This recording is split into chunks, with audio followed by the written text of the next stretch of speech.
माता ब्रह्मचारिणी की कथा आज मैं आप लोगों को इस वीडियो में सुनाऊंगी। तो ब्रह्मचारिणी का मतलब क्या होता है? तो शुद्ध आचरण, कठिन तप करने का नाम ही ब्रह्मचारिणी है। तो ब्रह्मचारिणी जो माता है, कमल का फूल और एक हाथ में कमंडल धारण करती है। तो माता जो ब्रह्मचारिणी है वो एक तरह से तपस्या का प्रतीक है, मेहनत का प्रतीक है, जीवन भर तप करने का प्रतीक है। तो माता ब्रह्मचारिणी से हमें ये भी सीख मिलती है कि कठिन विषम परिस्थिति में भी हमें घबराना नहीं चाहिए और हमें उस समय भगवान को याद करना चाहिए, तपस्या करना चाहिए। और तपस्या और पूजा पाठ एक ऐसी चीज़ है जिससे कि हमें मार्ग और रास्ता खुद मिल जाता है। तो जब हम चारों तरफ से निराश हो जाते हैं तो हमें माता के चरणों में जाना चाहिए, उनकी उपासना करना चाहिए और अपनी इच्छा की पूर्ति के लिए मन्नत मांगना चाहिए। तो अगर आपको इन सब में विश्वास है तो ये कथा आप सुने और माता से आप मन्नत मांगना चाहते हैं तो ज़रूर मांगें। मन्नत कैसे मांगनी है ऐसा बता देती हूँ। मन्नत, आप हाथ में पुष्प रखें और पूरब की ओर मुख करके आपके मन में जो भी आप कामना करते हैं उसे बोले और उसके बाद बोले कि माता मेरी अगर ये मन्नत पूरी हो जाती है तो मैं आपको चुनरी चढ़ाऊंगी या चुनरी बिंट साड़ी चढ़ाऊंगी या आपकी मैं 5 साल 10 साल तक आपकी अखंड ज्योति जलाकर कलश स्थापना करके विधि विधान के अनुसार मैं नवरात्रि का व्रत रखूंगी और कुंवारी कन्याओं को भी खिलाऊंगी, दान दक्षिणा दूंगी। आपका जो सामर्थ्य है ऐसे करके आप मन्नत मांगे, आपकी मन्नत ज़रूर पूरी होगी। तो चलिए आज हम सुनते हैं ब्रह्मचारिणी माता का तीसरा दिन है नवरात्रि का और ब्रह्मचारिणी माता का कथा।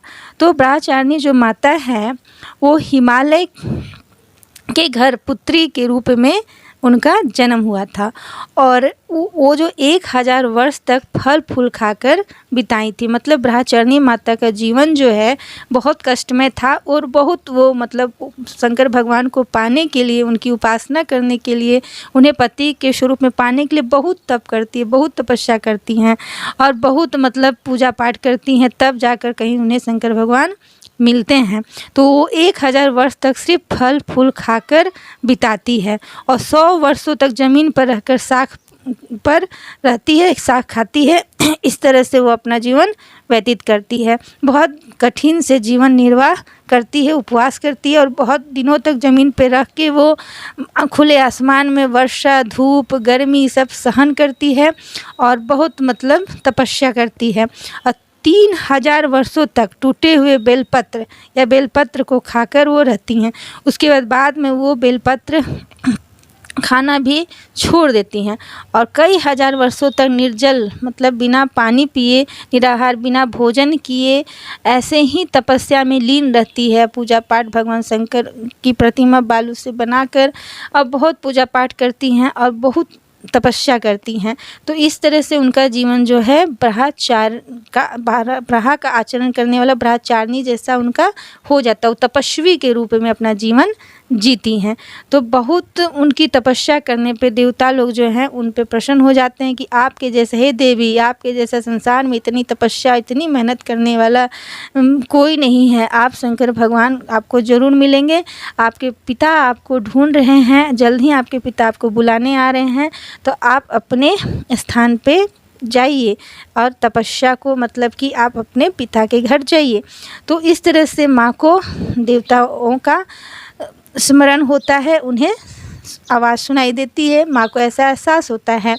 तो इस तरह से जो माता है वो सर्व सिद्धि प्राप्त करती है। कठिन परिस्थिति में भी वो कैसे तपस्या करती है और अपनी इच्छा की पूर्ति के लिए करती है। तो इस कथा से हमें ये भी सीख मिलती है कि हमें भी अपनी कोई मनोकामना पूरी करनी हो या कुछ जीवन में लक्ष्य प्राप्त करना हो, कुछ चाहिए तो कठिन परिस्थिति में भी घबराना नहीं चाहिए और तप करना चाहिए, मेहनत करना चाहिए। तो आज की कथा यहीं समाप्त होती है। जय ब्रह्मचारिणी माता, जय माँ दुर्गे, जय माता दी। धन्यवाद। Thanks for watching my video. अगर ये वीडियो अच्छी लगी हो तो लाइक करें, शेयर करें, कमेंट करें। मेरे चैनल बने हैं तो सब्सक्राइब करें। धन्यवाद।